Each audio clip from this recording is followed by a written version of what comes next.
Você crê que Deus ainda tem mais? Não. Você crê que Deus tem ainda mais? Fala para seu irmão, Deus tem mais. Não fique satisfeito onde você está. Sabe por quê? Porque Deus sempre tem algo novo. Interessante, ele fala lá em Isaías 43, ele fala sobre as grandes coisas que ele fez. Ele fala, olha lá atrás, fez isso, lá no Egito, lá com vocês, com Israel. Mas olha, não fica só pensando nessas coisas, porque eu tenho algo novo. Eu tenho coisas a mais, coisas que você nem imagina já está acontecendo. E nós estamos falando sobre essa profetizando 2026. E nós precisamos então entender o que realmente Deus deseja fazer. Problema muitas vezes quando nós falamos e fazemos essas coisas, profetizando o próximo ano, nós começamos a pensar sobre o que eu quero, o que eu preciso, o que realmente vai ser bom para mim, para minha família, meu emprego, meus estudos, para a igreja. Eu quero nessa noite que nós olhamos para Deus e falamos, Senhor Deus, Tua palavra declara, o Senhor vai nesses dias derramar o Teu Espírito, derramar Seu Espírito sobre esse povo, e o Senhor vai fazer que os filhos profetizar, e os jovens vão ter o quê?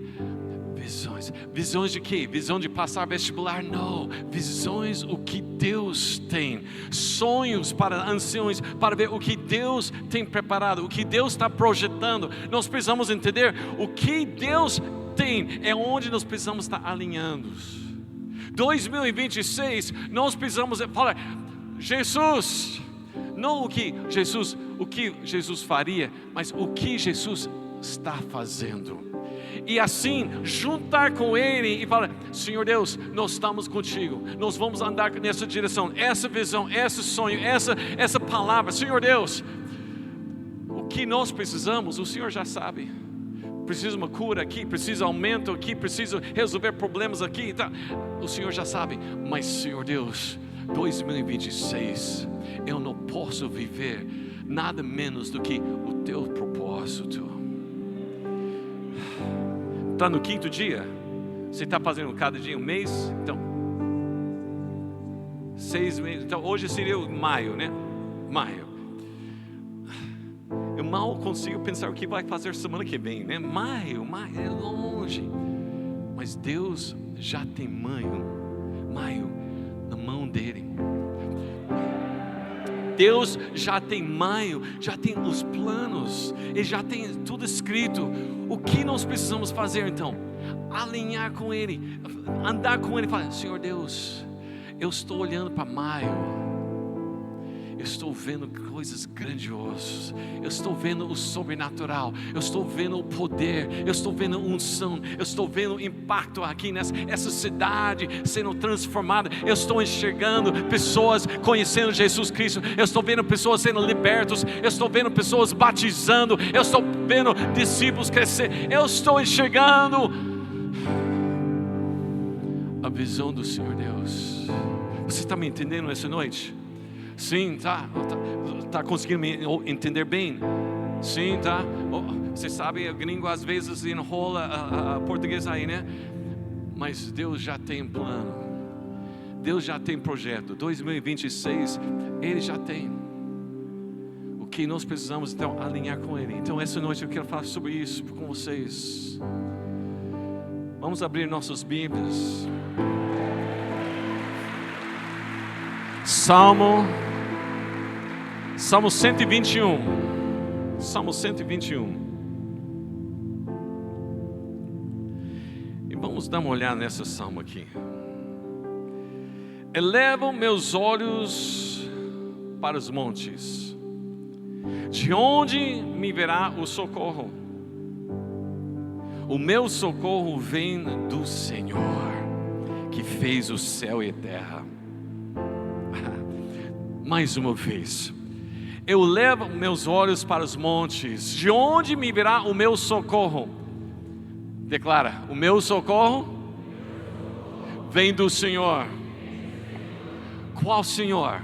aquele Senhor, Deus Todo-Poderoso, aquele Deus majestoso, aquele Deus incomparável, aquele que fez os céus e a terra, esse é Deus que não vai permitir que os meus pés e nossos pés vacilar. Não dormitará aquele que guarda você. É certo que não dormita, nem dorme o guarda de Israel. O Senhor é quem guarda você. O Senhor é a sombra à sua direita. De dia não lhe fará mal o sol, nem de noite a lua. O Senhor guardará você de todo o mal. Amém, glória. Bom momento para falar aleluia. O Senhor guardará você de todo mal. Guardará a sua alma. O Senhor guardará a sua saída e a sua entrada, desde agora e para sempre. Isso quer dizer que maio já está tudo certo. Isso quer dizer que maio já está tudo certo. O Senhor, então, a pergunta que eu tenho para vocês essa noite é: onde estão os seus olhos? Onde estão os seus olhos? O salmista declara: eu preciso levantar meus olhos porque eu preciso enxergar o meu Deus. Eu preciso saber onde está meu Deus. Eu preciso enxergar Ele, conhecer Ele, porque eu não posso dar mais um passo sem a presença dEle. Ele que me guarda, Ele que me sustenta, Ele, Deus poderoso, que está comigo. Aleluia. Nós servimos um Deus poderoso, um Deus majestoso, Rei dos Reis, Senhor dos Senhores, incomparável. O nome do nosso Deus, nosso Jesus. Esses dias eu estava lembrando uma literatura inglesa, né? Quando eu estava no colégio eu tinha que estudar. E ele começa assim. A história começa, está contando sobre duas cidades. De fato, é chamado o conto de duas cidades. É Paris e Londres. E o livro começa assim: aquele foi o melhor dos tempos e foi o pior dos tempos. Aquela foi a idade da sabedoria e foi a idade de insensatez, ou tolice.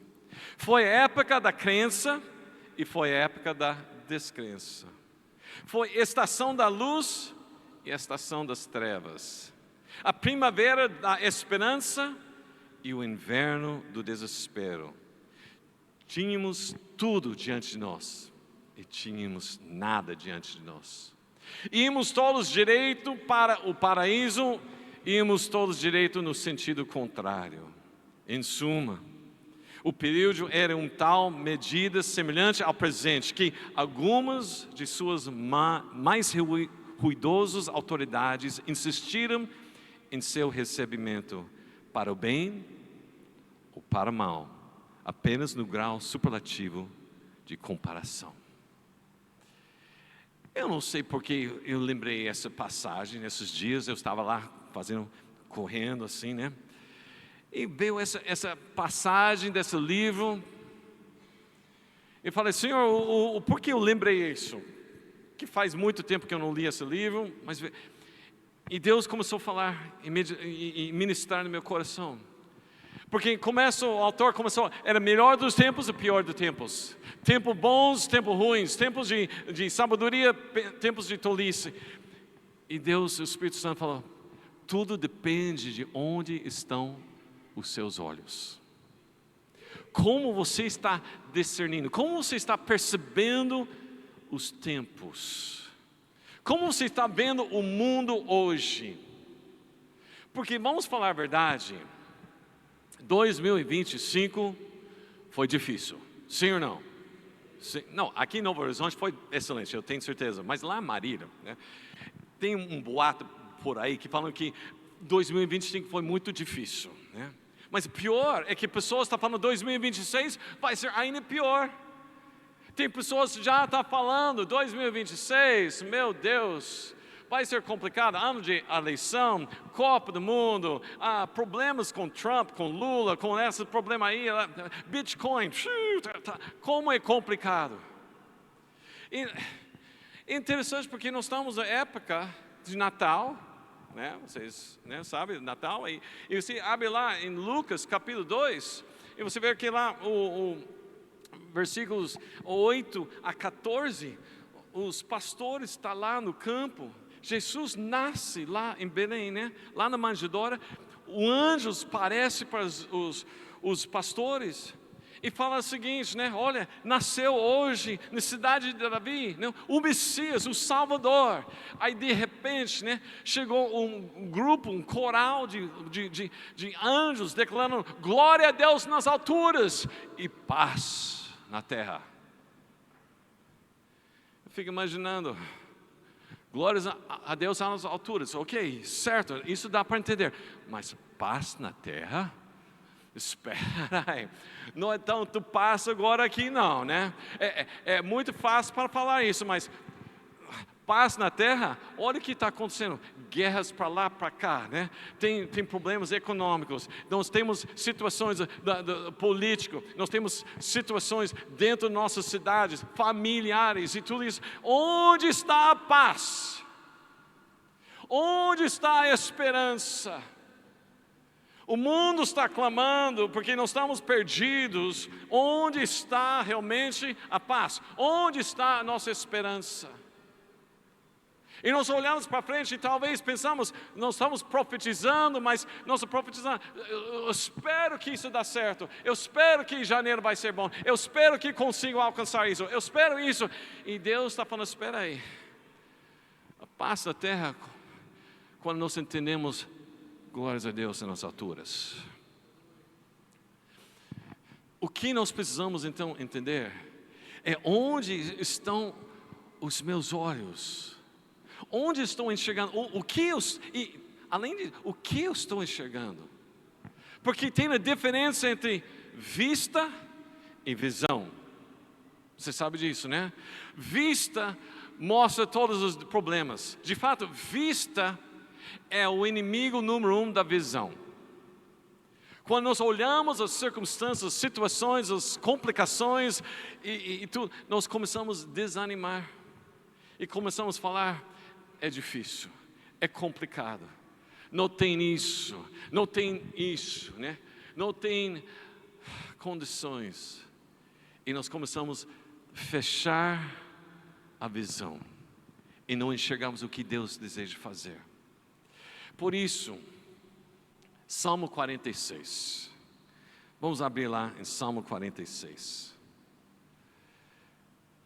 é um salmo que realmente vai falar para nós o segredo para isso.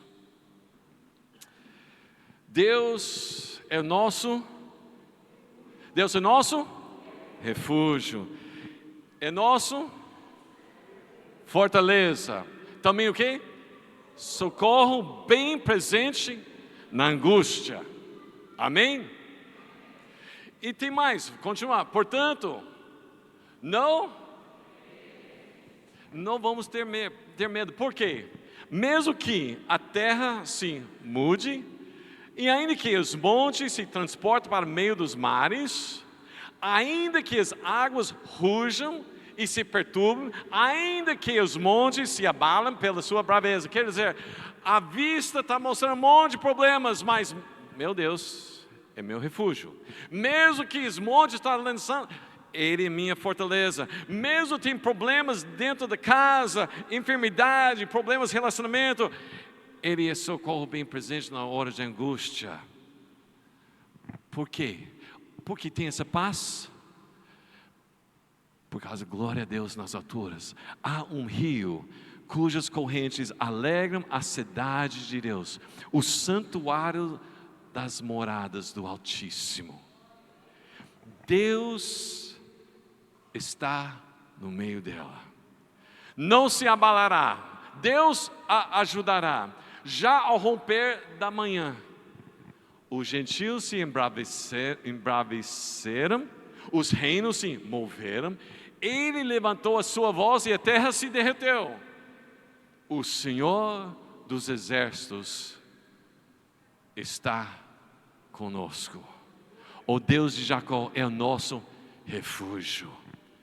Vinde contemplar as obras do Senhor, que desolações tem feito na terra. Ele faz cessar as guerras até ao fim da terra. Quebra o arco e corta a lança, queima os carros no fogo. Aquietai-vos e saber que eu sou Deus. Serei exaltado entre os gentios, serei exaltado sobre a terra. O Senhor dos exércitos está conosco. O Deus de Jacó é a nosso refúgio, nossa fortaleza, nossa vitória, tudo que nós precisamos é Ele, é Ele. Mas o que nós entendemos aqui? Aqui nós temos, o salmista está falando que o mundo está em bagunça, as nações estão assim, destruindo tudo, tem um inimigo, tem tudo se levantando. No meio de todas essas coisas, ele chega e fala, espera aí. É interessante porque esse salmo foi escrito mais ou menos 2.700 anos atrás. E parece que está falando sobre hoje em dia, né? Os mesmos problemas que nós temos, nações contra nações, problemas, dificuldades, situações complicadas, né? Mas o segredo que ele fala aqui, o que você precisa, aquietai-vos e saber que eu sou Deus. Aquietai, seja quieto, para de falar o que está vendo e começa a falar da visão. Quem é seu Deus? O segredo mesmo no meio de todas essas coisas não é olhar o que o inimigo está fazendo, mas o que Deus está fazendo. Não olhar o que realmente o inimigo levantou contra, mas fala, meu Deus é maior, meu Deus é forte, poderoso. Nós precisamos aquietar, nós precisamos parar, nós precisamos dar um pause às vezes. Nós precisamos dar uma olhada e falar, puxa, espera aí. Quem é o meu Deus? Por que eu estou andando com todo esse medo? Por que eu estou tão apavorado? Se eu tenho Deus, essa aí, uau! Quem é nosso Deus? Quem é nosso Deus? Ele é nosso refúgio, Ele é nossa torre forte, Ele é nosso socorro bem presente. Ele fala lá no versículo 6, fala que olha as grandiosas obras que Ele fez, olha quem é nosso Deus, olha o que Ele fez.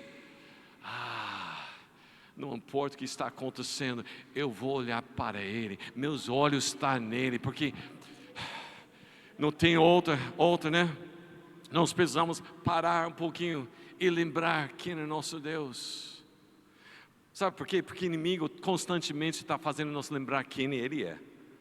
Quem é o inimigo? Problemas, dificuldades, situações, circunstâncias. Ele não para de falar sobre isso. Nós precisamos fazer o quê? Parar e lembrar quem é nosso Deus. Nós precisamos entender quem é nosso Deus. Ele é aquele que faz milagres. Ele continua fazendo milagres, amém? Aqui continua fazendo milagres. Ele é aquele que abre caminhos, né? Ele é nosso Salvador, Ele é nosso refúgio, nossa força. Ele sempre está pronto para ajudar em qualquer momento. Nós precisamos lembrar disso, precisamos parar um pouquinho às vezes para refletir e contemplar nosso Deus. Porque tem uma promessa. Qual é a promessa de tudo isso? Deus fala, eu estou com você. O que vai acontecer em maio, eu não sei. Mas eu sei que Deus está conosco. Eu até posso profetizar alguma coisa sobre janeiro, fevereiro, março, abril, maio. Quer uma palavra profética? Sim? Tá. Palavra profética de Jesus Cristo para vocês. No ano 2026, haverá aflições. Mas, fala mas, tem de bom ânimo. Porque Jesus Cristo já venceu. Então, o que vai acontecer em maio, eu não sei, mas eu sei quem já venceu. 2026, Jesus Cristo já deu para nós a vitória. Então eu vou parar, olhar para Ele. Esse é meu Deus. Quem está conosco? Olha o Salmo 62. Salmo 62. Falando mais ou menos a mesma coisa, mas interessante aqui.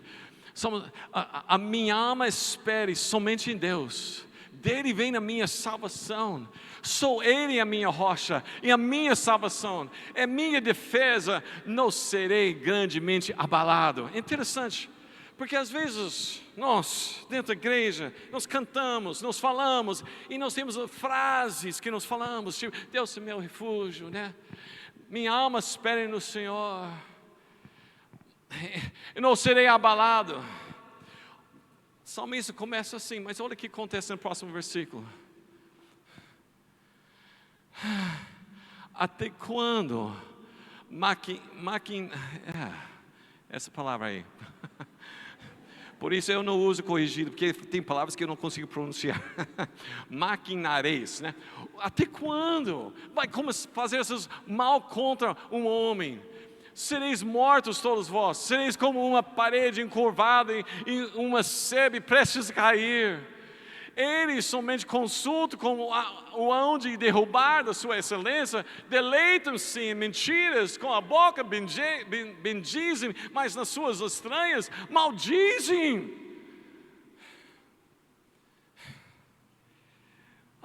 Minha alma espera no Senhor, Deus é meu refúgio.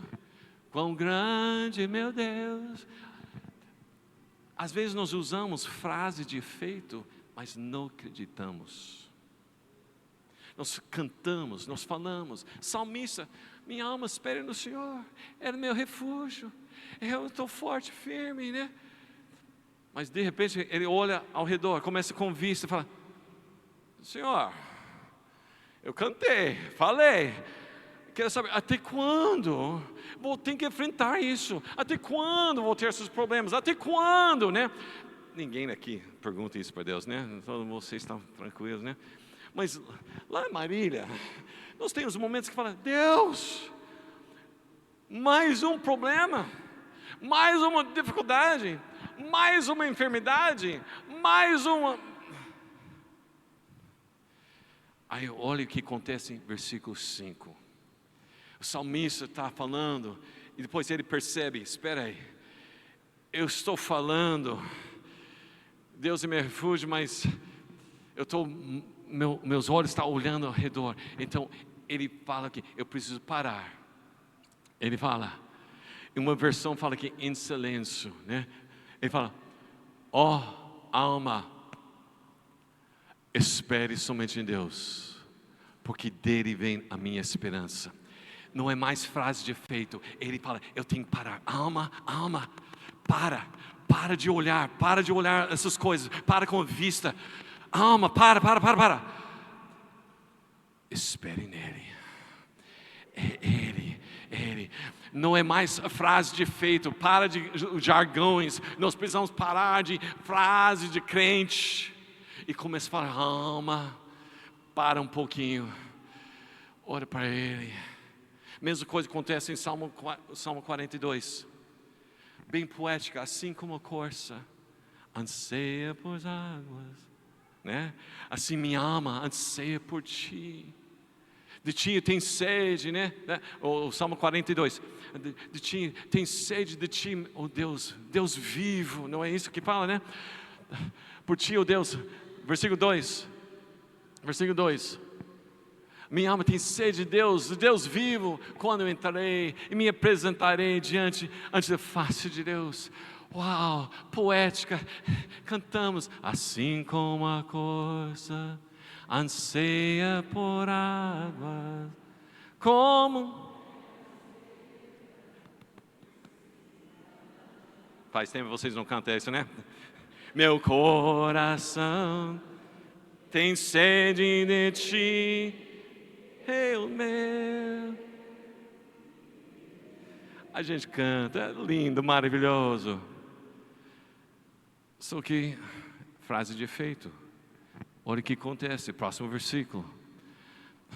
As minhas lágrimas servem-me de mantimento, de dia e de noite, enquanto me dizem constantemente: onde está teu Deus? Quando me lembro disso, dentro de mim derramo a minha alma, pois eu havia ido com a multidão, fui com eles à casa de Deus, com voz de alegria e louvor, com a multidão que festejava, mas agora eu estou vendo situações e circunstâncias, é difícil, eu estou chorando. Estou contemplando as situações, as circunstâncias, é complicado, né? É fácil cantar assim como a coisa, mas dentro de mim, aí o salmista fala: para de fazer frases de efeito, para com o jargão, e fala o quê?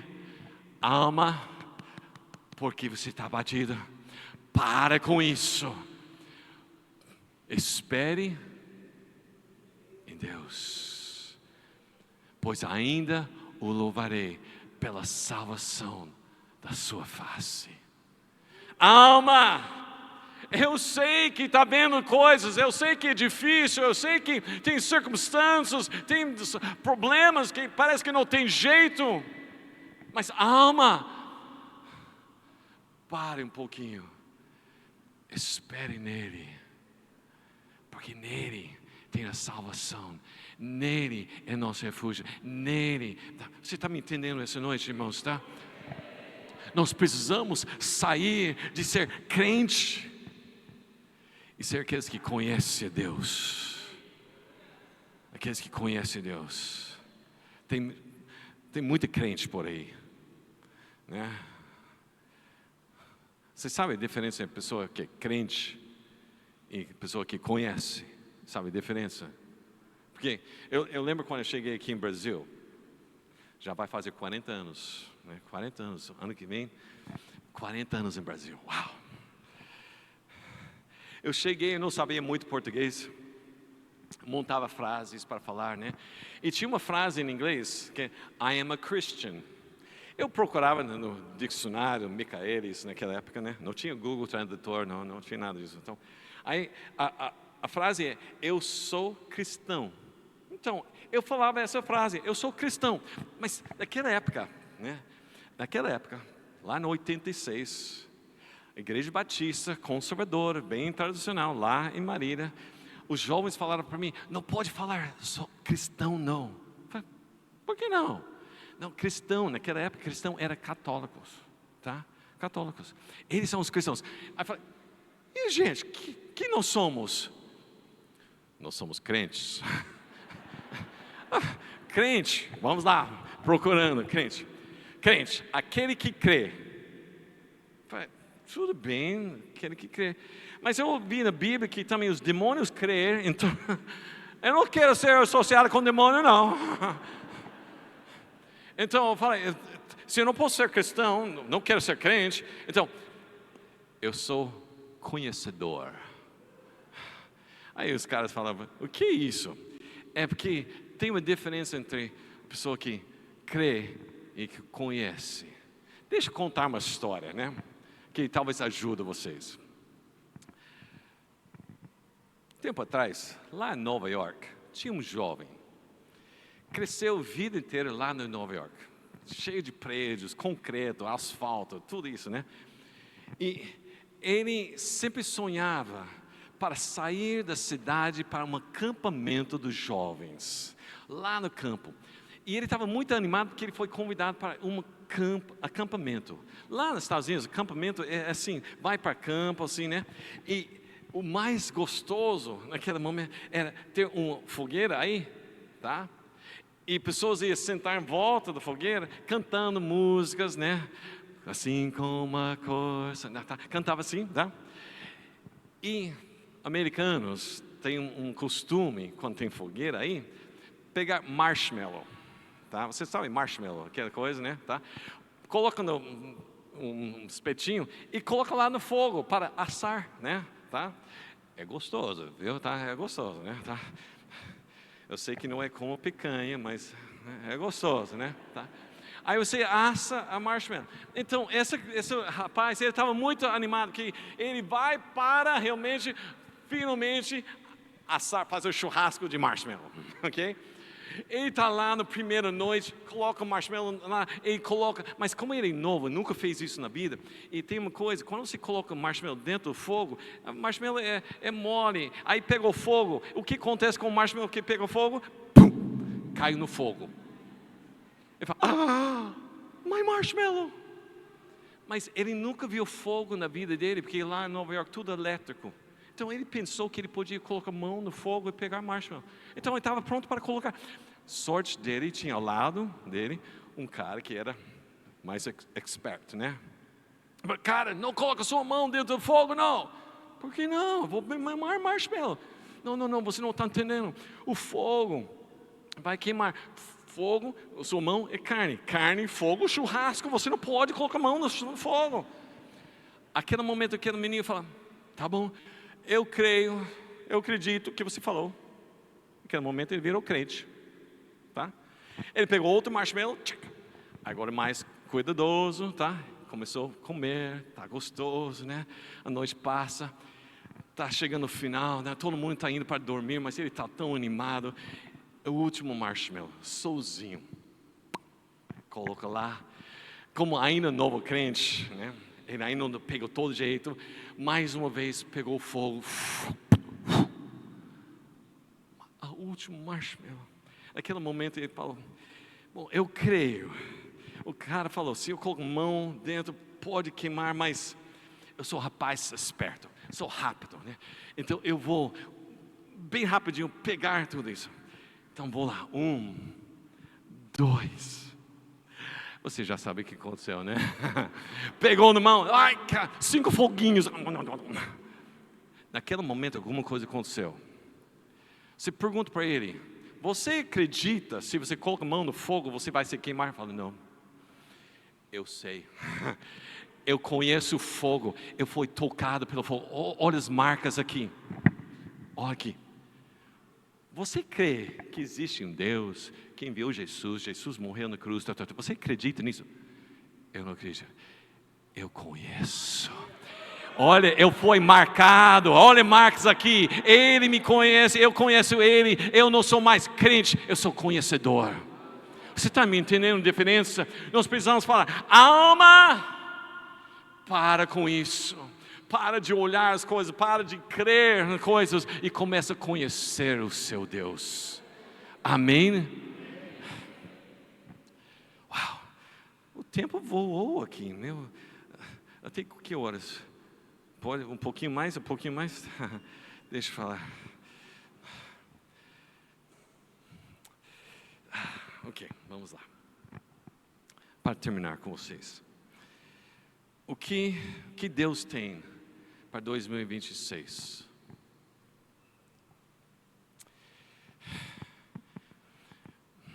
Deus deseja usar esse povo, essa igreja, esse ministério, para realmente marcar, transformar vidas aqui nessa cidade e até outras cidades, famílias restauradas, pessoas que estão presas nos coisas. Ele quer realmente transformar, libertar. Vocês creem nisso? Tá? Então, quando nós falamos sobre o profetizando 2026, nós temos que profetizar o que Deus deseja fazer, tá? Se nós vamos lá em Ezequiel, capítulo 37, interessante, porque Deus fala para Ezequiel, você crê que esses ossos, nessa vale do osso seco, você crê que eles possam viver? Ele fala, tu sabes, Senhor. Então ele manda ele para profetizar. Mas é interessante, no meio de tudo isso, Deus fala para Ezequiel, sabe por que você vai fazer isso? Porque assim você vai profetizar o Espírito sobre eles. Para quê? Para que eles, todos os outros, saber que eu sou o Senhor. Para saber que eu sou o Senhor. Aí, interessante, ele profetizou vocês conhecem a história, né? O Espírito vem, soprou sobre aqueles ossos e eles receberam o Espírito. Naquele momento está lá escrito que levantou um exército do Senhor. Um exército. Eu creio que Deus deseja soprar sobre esse povo aqui, para levantar um povo, um exército de Deus, para que essa cidade saber que Ele é o Senhor. Amém, irmãos? Deus não sopra o Espírito Santo só para a gente ficar sentindo bem, para que nossos olhos, vista, sejam satisfeitos. Deus sopra sobre nós para levantar um exército, para que nós enxergamos a visão dEle, para que nós podemos ser levantados para ser usados poderosamente para alcançar vidas e todos saber, Ele é Senhor. Nós precisamos entender qual é o propósito, então. Qual é o propósito? Logo depois da Segunda Guerra Mundial, nos Estados Unidos, eles viram a dificuldade durante a guerra para transportar soldados, atravessar o mar, o oceano, né? Então eles decidiram, para preparar para próximas guerras que podem acontecer, eles vão construir um navio enorme. De fato, um navio maior do Titanic e mais rápido do Titanic, para conseguir transportar 10 a 14 mil soldados de uma vez só. Transportar. É o projeto que foi levantado, propósito para levar um exército para ser mais rápido, para chegar mais rápido. Ele chamava esse navio SS United States, SS Estados Unidos. Foi construído, começou construindo em 1952, se não me engano, e ele pegou o primeiro voyage, né, 1959. Propósito desse navio, para ser um navio rápido, para transportar soldados. Esse era o propósito. E teve outros momentos que podia ter sido usado assim. Tinha Coreia, a Guerra da Coreia, tinha o Vietnã, tinha várias coisas, conflitos que podia ser. Mas esse navio nunca transportou nenhum soldado. Pessoas começaram a ver o tamanho, a rapidez e decidiram, vamos transformar esse navio num cruzeiro luxuoso para os ricos. E começou a fazer viagens para transportar pessoas que tinham dinheiro, para atravessar o transatlântico.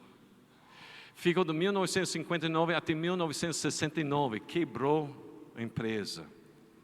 1969, aposentou esse navio. Ficou lá no porto, lá no norte dos Estados Unidos, nordeste dos Estados Unidos. Ficou lá muitos anos como lugar turista. Pessoas iam lá para ver aquele navio maior do Titanic, que era mais rápido. Este ano, 2025, eles decidiram, nós vamos levar esse navio para o sul, lá da Flórida, e nós vamos afundar esse navio, e vai se tornar um Recife artificial. Por que contei essa história? Foi construído com um propósito, para levar um exército. Mas nunca se cumpriu o propósito. Acomodou para ser um lugar de luxo, acomodar os turistas. E agora, blu, blu, blu, blu, blu, blu. A igreja tem um propósito para levantar, avançar o reino de Deus, com o exército, com o Espírito Santo. A igreja não pode acomodar e se tornar uma coisa de luxo. Construir um prédio maravilhoso, maravilhoso, mas não deixe esse lugar seja lugar simplesmente para turismo espiritual. Não deixe esse lugar se tornar um lugar só para pessoas contemplar. Uau, que lugar! Porque senão, espiritualmente você vai estar embaixo do mar. Deus está falando, igreja, eu sopro sobre vocês com um propósito. Propósito para ser o exército cheio do Espírito Santo para avançar. Avançar. Cumpre o propósito. Cumpre o propósito. Se eu tenho uma palavra para vocês hoje sobre 2026, cumpre o propósito, alinhar com Ele. Não fica preso no que você está vendo. Para, fala, alma, Deus tem um propósito. Eu estou cheio do Espírito Santo, não para sentir alguma coisa, não para manifestar algum sinal aqui, mas para avançar o reino de Deus. Se tem alguma coisa que precisa ser feita em 2026, é isso. Nós não podemos terminar 2026 e olhar para trás, uau, nós conseguimos bastante coisa, conseguimos terminar talvez a galeria, conseguimos fazer isso, conseguimos isso, tá? Nós temos que terminar 2026, nós cumprimos o propósito pelo qual Deus nos levantou. Deus tem tantas coisas, e às vezes nas mínimas coisas, Deus pode e deseja usar. Só um exemplo rapidinho e nós vamos terminar. A equipe do louvor até pode subir aqui, né? Lá em João 4, tem a famosa história sobre a mulher samaritana, lá no poço. E Jesus encontra com ela, e todos vocês conhecem a história, até cantamos músicas sobre isso, né? Quem cavou aquele poço? Foi Jacó. Jacó fez isso quando? Mais ou menos 1700 anos antes. Eu tenho certeza que quando Jacó cavou aquele poço, ele não imaginava que depois, 1500 anos aí, que o Messias estaria lá sentado, conversando com uma mulher samaritana, que ia trazer a cidade inteira, e a cidade inteira seria transformada. Ele não pensava nisso. Mas ele cumpriu o propósito de Deus.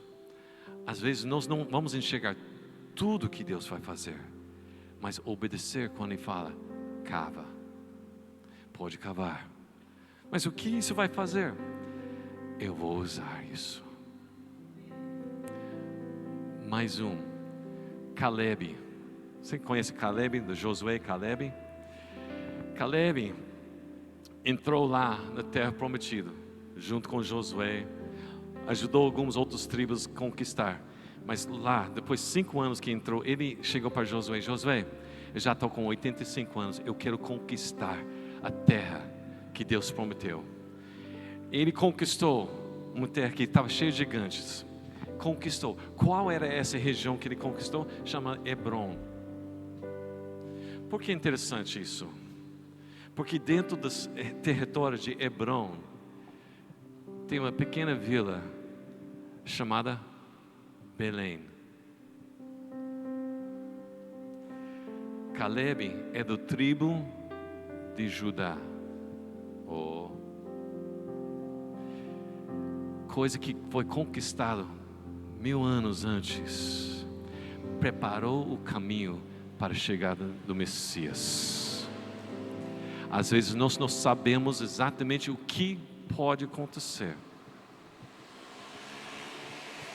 mas se nós obedecemos, alinhamos com Deus, com visão, você nem imagina, você pode estar preparando, apontar para o Messias, conquistar uma cidade, trazer mesmas pessoas para conhecer o Messias.